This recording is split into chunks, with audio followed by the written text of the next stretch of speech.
if you don't change and you don't innovate, things will forsake you. And in our industry, those assets are talent right now. But that doesn't mean that you can't innovate and you can't listen and find ways to bring them back.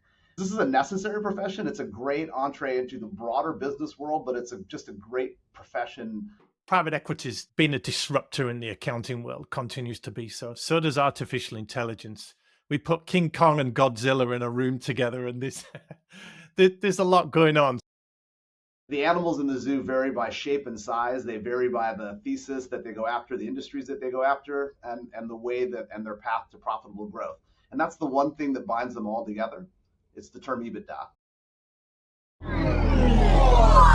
Private equity, it's killing accounting. Tim Brackney, is that true? That's false. Private equity is not killing public accounting. Public accounting, I think, was killing public accounting. We'll go into that. Would you say private equity is the white knight then in public accounting, Tim? I don't know if I'd say they're the white knight. I'd say they are a potential solution to a problem that exists. We're going to get into this. We're talking about private equity in the accounting profession. I've got Tim Brackney with me. Tim, tell us a bit about your world and why you're equipped to talk about this.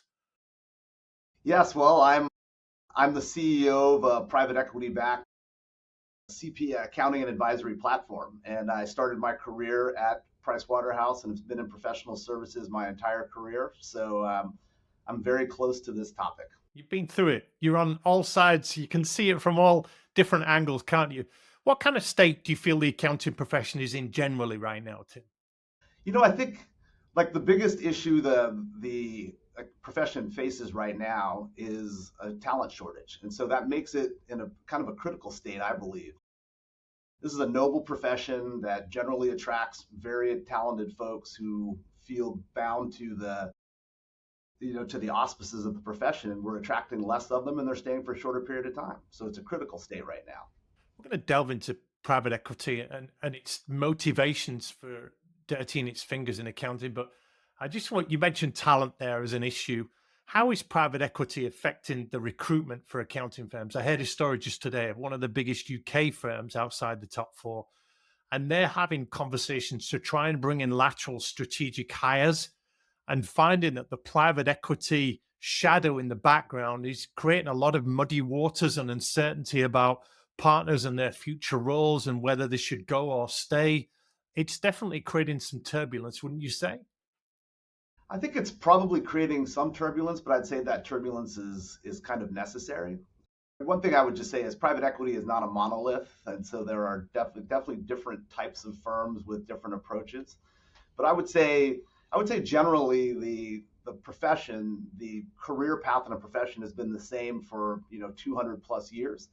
And so anything that comes in and creates a little bit of noise, even if it's a good noise, creates confusion for a profession that's based in professional skepticism.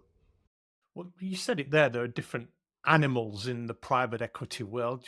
Just delineate a few of those for us, because you're right. A lot of people think private equity is venture capital, is private equity, and it's all just one big monster. So give us a little bit of light and dark shade, Tim. Well, private equity, I mean, there's a bunch of different sizes, right? So like you kind of have the corporate brand private equities, the KKRs of the world, the Blackstones of the world that everybody seems to know. And they've been around for a while, and they've had to overcome sort of their own reputations in the past to being barbarians at the gate. And then there are other different shapes and sizes. So almost like a regular market, you think of, big corporate, you think of middle market, and you think of those that are sort of family offices.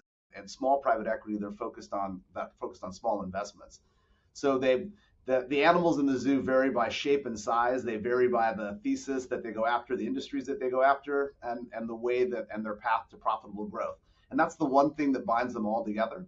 It's the term EBITDA. They all say it at birth. That's the question I wanted to ask you, is if they are so diverse, what unifies them? So what interests private equity when it comes to accounting firms?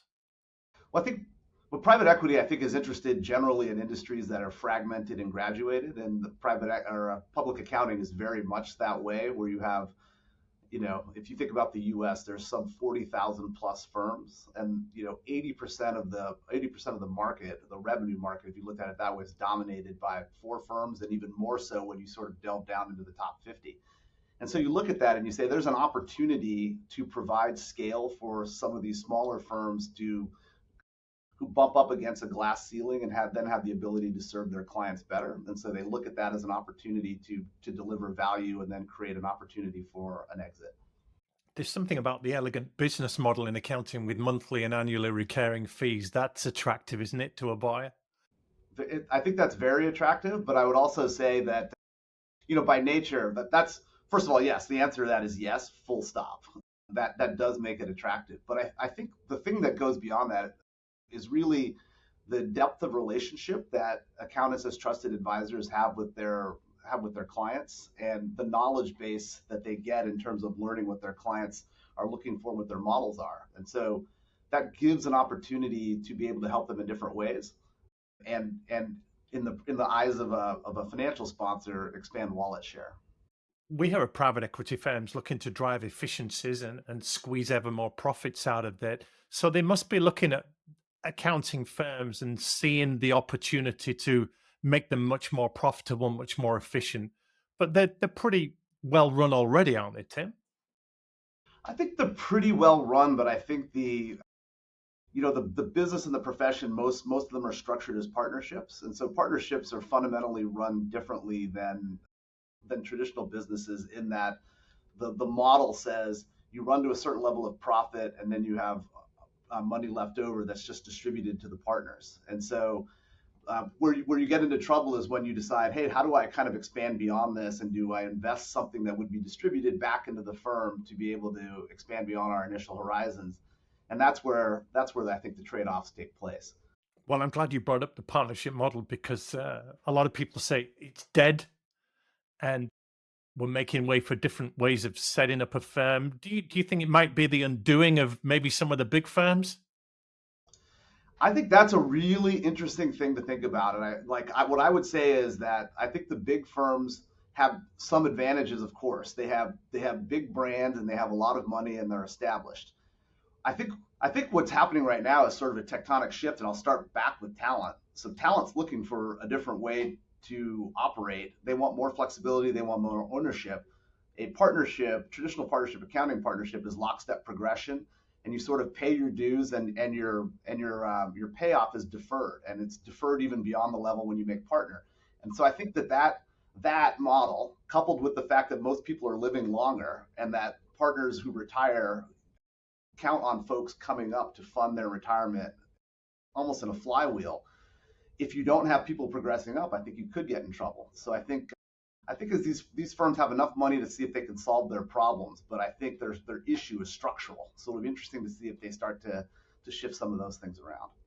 Our sister show, the Accounting Talent Podcast, we talk a lot about recruitment, retention, attraction in the accounting world. And do you hear stories like we do, Tim, that there's a lot of partners in firms that want to get out, but they can't? Their equity is locked up. There's nobody coming through to take it up and pay it off for them and release them.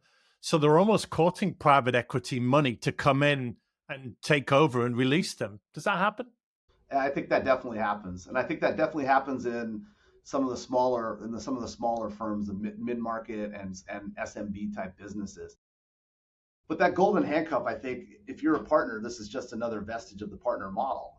It is a golden handcuff. So the deferred payoff, and that payoff relative to retirement and having that funded by others is is endemic to the entire industry. So if you're a smaller firm, you do get to a point where if you haven't managed succession, or if you don't have a business that creates expansion and opportunities for others, you could be facing that.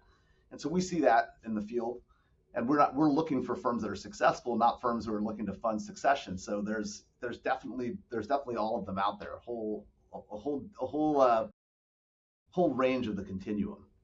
Should the small, medium firms be scared by this whole private equity play? You talked about consolidation. Is extinction a possibility, Tim?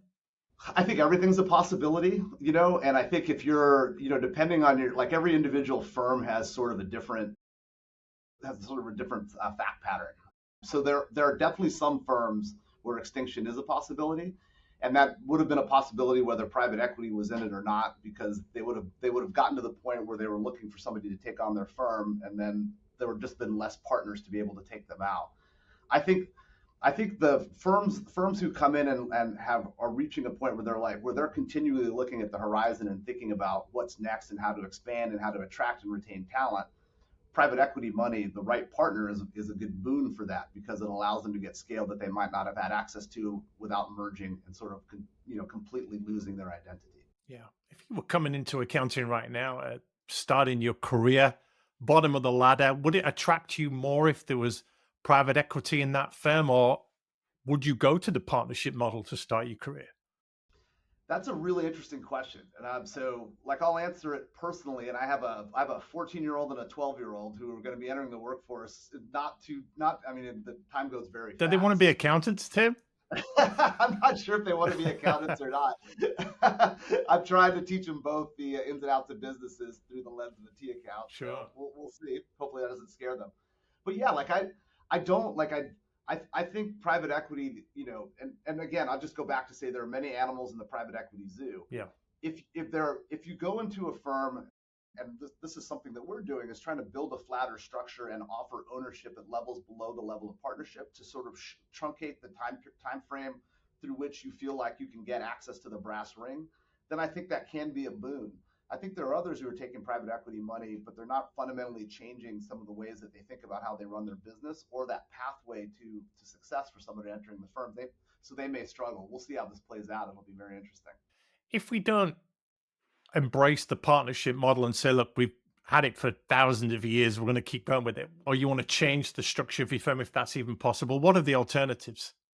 I mean, I think a traditional corporate structure is a way to do that, and that's a big change from an existing partnership. So it's not something that you could do overnight. And the biggest place where I think where it would require the most change and change management would be at the partner levels and those who are right on the cusp of partner. And so it is possible. The way the business is run and the incentivization structures are slightly different, but can offer more upside at an earlier part in your career. So I think that's the benefit. I had a great quote from Mark Koziel, who heads up the Alineal Group, Alineal Global. He spoke at an international accounting conference. He said the partnership model is dead, and the reason why is that the managing partner role is dead, and the reason why is that partners cannot be managed. They've all got their own agenda, haven't they, Tim? They've all got their own construct, their own way of looking at the world, and they all do it in their own way. They have such power. Yeah, I think that's a great quote, and it's very. I mean, I don't know that I subscribe to it in totality, but I understand the direction of it. Yeah. Because fundamentally in a partnership, what you have are a collective group of owners who are running their own businesses, and as a managing partner, you're trying to corral that for the greater good. So I think that can be challenging. On the other side, I think the benefits of having a partner mentality is really having an owner mentality and sort of thinking about the broader benefits, of your sliver of the business and how it impacts the pie. So depending on the culture of your firm and the strength of your managing partner or your executive team, you can really leverage that in the right way. And I've seen that, but I very much understand that quote, very much. Talk to us about the difference between a PE acquisition and a standard M&A acquisition. So if you're an accounting firm, would you want another accounting firm to take you over? Or would it be better a PE-backed concern taking you over? What are the considerations? Well, I mean, I don't know if it's better or worse, or if it's kind of just what lane you feel that you fit in. So if you get bought by another firm, especially if you get bought by a larger firm, and there's a lot of that consolidation that's happening in the industry, one of the benefits you get is certainty, because the next day you are that firm, right? And so the question is, like, where are you on the continuum of pride and independence, and what kind of brand recognition you have, and some of those things. So you step through that, but you click the Lego pieces together, and you're the next firm. If you're taking an investment, a direct investment from private equity, you just fundamentally have to understand. We just talked about the joys and pitfalls of a partnership. There's a very different structure when you report to a board, and you have different governance levels and other things that you need to take into account. And I think there's definite benefits for those. And again, it comes down to did you get the right partner, and do you align in terms of what your horizon view is and what your thesis is for how you create value. And I would tell you that there are very different paths there, and so you have to be very careful about which partner you select. Be careful who you get into bed with, for sure. I've heard some people cynically call accounting firms sheep because they look at what everyone else is doing and they jump on the bandwagon and say, right, if they're going into private equity, then so am I. So do you see firms looking to join the club because they see so many other people doing it, even if it might not be right for them? Yeah, I mean, I would tell you that I think private equity turns lots of industries into sheep, and so I don't know that it's sort of just to public accounting, but I do think that the concept of FOMO is real. So if you start to see one or two things happen that sort of makes you interested, and then as you start to see more momentum there, people who may not have considered it before are at least open to the concept of it, and they get more sort of inured into what the actual movement is. So I don't know Presumably that everyone sheep has a are price, right? yeah, there's some truth to that, but I would tell you that so I've had hundreds of discussions with CPA firms, and the firms that we're targeting have strong leadership, are successful, and so what they're really contemplating is, do I want to stay independent, and do I have what it takes to remain as a successful independent going forward, or do I want to kind of get in on the ground floor of something and build something together? And what I found is that a lot of those firms are still in that mode. I mean and so for us it means that's a longer sales cycle because we're chasing successful firms, but to me that's still a positive thing. But they're while they're seeing the things that are going on around them, what they're doing is taking in more information and sort of understanding their different paths, but they're not jumping. And so I think there's sheep in every industry, and CPAs are no different. But I don't think it's any different than other dynamics I've seen in PE roll up industries. But we are seeing some firms taking the cash and running rather than perhaps staying in business a little bit longer, staying independent a little bit longer, and finding the right partner to acquire them or the right PE partner to come in. We're seeing a little bit of that, aren't we? I believe so. I don't know all of the financial dynamics behind every firm, but I will tell you, just seeing some of the things that are out there, I have to believe that that's the case. I think most people in professional services and certainly in public accounting, they're very people first. And so when somebody makes a quick decision to kind of take the money and run, it begs the question as to whether how strong their culture was or how big the hole was that they were trying to fill. And as a buyer, I would wonder, am I going to have those assets stay with me based on that dynamic? So that would be probably a little scary for me. I'm going to give you a weird analogy now. Private equity's been a disruptor in the accounting world, continues to be so. So does artificial intelligence. We put King Kong and Godzilla in a room together, and there's a lot going on. So, how do you envision the PE and the AI and blending those strategies and capitalizing all of those? How's that going to shake things out? Well, I mean, they are analogous and also completely different, but they sort of where the circles overlap in the Venn diagram is around efficiency, and I look at AI, and to me it's very exciting to contemplate how that could make things easier in a field that's very data centric and that requires sort of a lot of a back and forth and analysis of data and interfacing with clients to be able to get to the right answer. And are there ways to shorten that step or to make those questions more informed? To me, that's going to be an incredible usage for AI. I don't like to me public accounting and consulting in general is it's the ability to sort of look at a fluid set of circumstances, things that are dynamic, and be able to make decisions based on that. Where what we've seen from AI is more using historical data that's more static to be able to help predict the future. Now, to the extent that some of that changes, I think that will help to determine what the different use cases are for AI. But in the short term, that I think that efficiency lane, which by the way, I think that will also help with the talent, with attracting talent and being able to give them access to cutting edge technology, and also to not have them sort of walk through the 10 miles of snow to get to school that people like me had to do, sort of carrying around paper files and things like that. Like the ability to kind of get in and utilize rational thought sooner, I think will also help our industry. I'm just going to wipe a tear from my eye for how tough it was for you, Tim, back in the day. I know, right? I My become my dad every day, I feel like. I'm just sensing a problem with what you're talking about. AI is driving efficiency and automation. Private equity equally is demanding cost cutting measures, standardized processes. I'm just wondering how far off we are for commoditization versus the need for more bespoke advisory services. That's an interesting dynamic. Yeah, I mean, I think there's probably pieces of our profession that already feel commoditized, and so are there, for instance, individual 1040 returns. I mean, almost every firm that I talk to, they have a swath of those types of businesses, of that type of business that they're trying to either offload or find a more efficient way to do. And there's a couple streams offshoring and using technology to do that.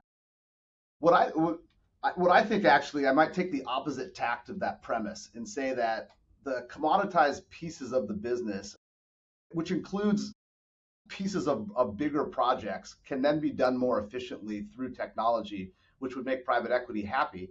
But it allows the partners and senior managers or directors to be more focused on interfacing with clients and doing business development and spending time on that, as opposed to overseeing staff who are utilizing who are doing sort of more commoditized and mundane tasks. I mean, that's the tact I would take. Now, almost with anything, like could you get too far into one side or the other? Yes. And you wonder, there will be somebody who comes along who basically says our whole firm is AI and offshoring, and we're just 10 people, and they'll see if they can make that work. I just don't see in a people-based industry how you lose that interface with clients and just assume that everything that happens behind the curtain is commoditized. I don't see it, but there have been plenty of things that have happened to folks in professions that probably weren't anticipated. So I don't rule it out.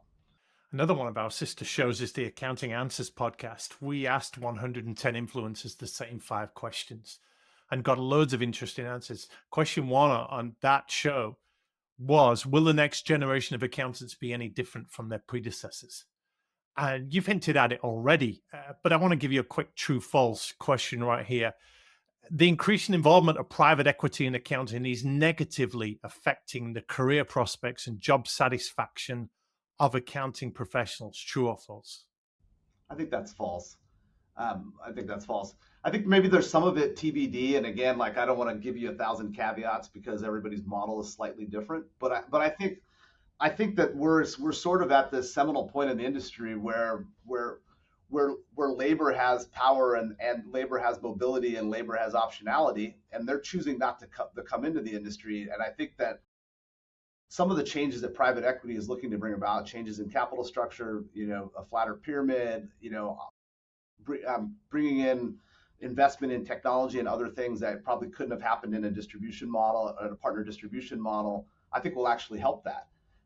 Now, that doesn't, private equity, again, is not a blank slate. So there are going to be places where there's going to be I think some negativity around the models that private equity backed firms bring about. But I think broadly, I don't see it as a negative. Your kids, if they come into accounting, they're going to want different things, perhaps, to what you did. The young generation, upcoming generation, they do have a different perspective on life. It sounds emotive, but has talent forsaken the accounting industry permanently? I hear stories of less and less people doing accounting majors, taking accounting degrees. People are getting disillusioned by the grind, the lack of work-life balance, the turbulence you talked about.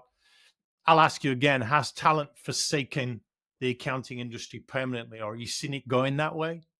I don't think it's permanent. I don't think. I mean, and I'll admit It's injured. It's taken a hit. it's taken a hit for sure. Yeah. And I think look, there's a lot of people looking at this issue. I know the AICPA is looking at it. I know the other professional bodies are looking at it. And I'll admit that my answer is somewhat emotive and has a bias to it because, listen, I think this profession is a great profession. It's done well by me. And I think that there are some things that like where if you don't change and you don't innovate, like things will forsake you. And in our industry, those assets are talent right now. But that doesn't mean that you can't innovate and you can't listen and find ways to bring them back. Because this is a necessary profession. It's a great entree into the broader business world, but it's just a great profession overall. And so this is I look at this as an opportunity and a point to where we can impact the industry in a positive way to bring folks like my 14-year-old son Ben into the accounting world. I'd love for him to follow in my steps. That would be something, wouldn't it? I'm just thinking of, I mentioned the grind there. Obviously, it's an emotional word. Some firms get culture right and they do promote work-life balance and allow people to have a life outside of work. But there's so much an accountant needs to do these days. Almost everyone you talk to is overwhelmed. They're overburdened. They're perhaps burnt out. They're busy tax deadlines. But on top of that, it's keeping on top of all the regulation and the complex changes. With all of that on the horizon, I just wonder if that makes accounting more or less attractive to the private equity money. That's a great question. I mean, I actually think that more regulation and complexity actually makes it more attractive Oh, really? because I listen, no firm like, and I would just tell you this, every big regulation that comes out, firms big and small need help figuring out how it impacts them. And so to me there's an element of that that actually makes it more attractive on the sort of demand side there. But the downstream of some of the structural things that we're dealing with relative to the things we've talked about earlier in this discussion, both around structure and career pathing and bringing more people into the industry, it will make that a little bit more challenging. And so, I think culture is kind of used as a panacea for everything. But like what I would say is like if you just took the one issue that you talked about here, which is work-life balance, that is something that can be impacted, and we've seen it. Like most of the firms that I deal with are middle market firms.